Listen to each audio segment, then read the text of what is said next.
pessoal, tá vendo aí como foi rápido demais? Já estamos de volta para falar de Machado de Assis. No vídeo anterior falamos um pouco sobre a biografia de Machado de Assis e nessa aula vamos falar sobre as características das obras de Machado de Assis. Bora lá?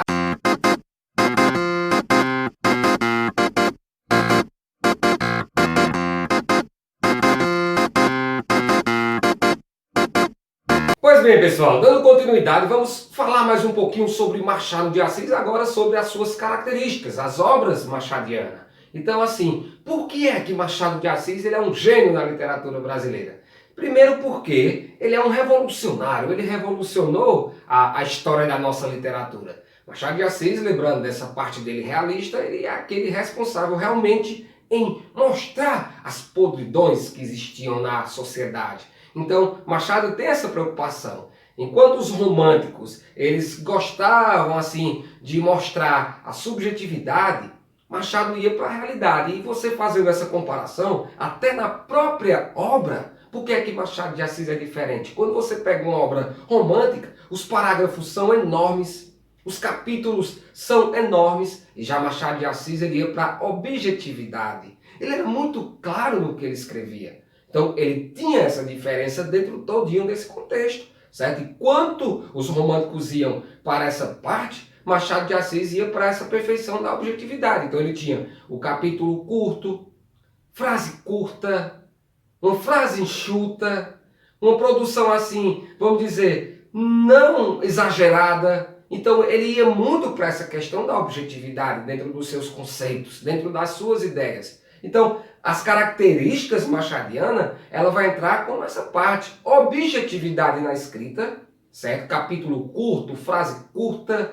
Ela vai entrar com uma sondagem psicológica, que isso aí faz parte de Machado de Assis. É ter essa sondagem do personagem, essa sondagem psicológica, que entra aí como uma das principais características machadianas, que é o que assim torna uma referência em Machado de Assis e diferencia uma obra realista das obras românticas. Essa parte da sondagem psicológica, que é tratar o psicológico das personagens, isso aí faz parte de Machado de Assis. Outra característica importante das suas obras é o ceticismo e o pessimismo.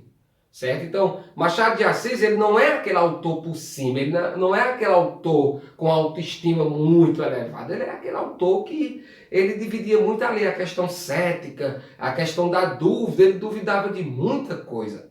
Certo? Não vá pensar que Machado de Assis ele era muito feliz. Então, quando nós falamos nessa parte cética de Machado de Assis, ele duvidava de tudo, até do próprio ser humano ele duvidava. Veja que quando ele encerra Memórias Póstumas de Brás Cubas, ele diz que não teve filhos. E essa foi a sua grande contribuição para a humanidade.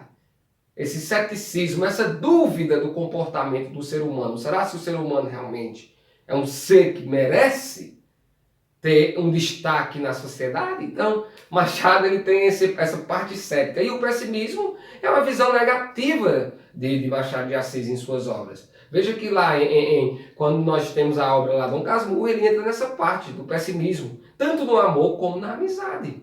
Certo? Então, o ceticismo e o pessimismo, eles são marcas das obras de Machado de Assis. Outra parte também que entra como uma característica das obras de Machado de Assis, porque você vai pensar que Machado de Assis era uma pessoa muito assim estranha, gótica. Não, ele também tratava da ironia e do humor em suas obras, certo? Então, ele, para contar suas histórias, ele, hora ou outra, utilizava de ironia e de humor também nos seus contos. E essa é uma das características das obras machadianas. Você também vai entrar com a questão das obras dele, que você tem que identificar, que é a quebra de quê? A quebra dessa, vamos dizer assim, da linearidade da narrativa. Como assim, professor, a quebra da linearidade da narrativa?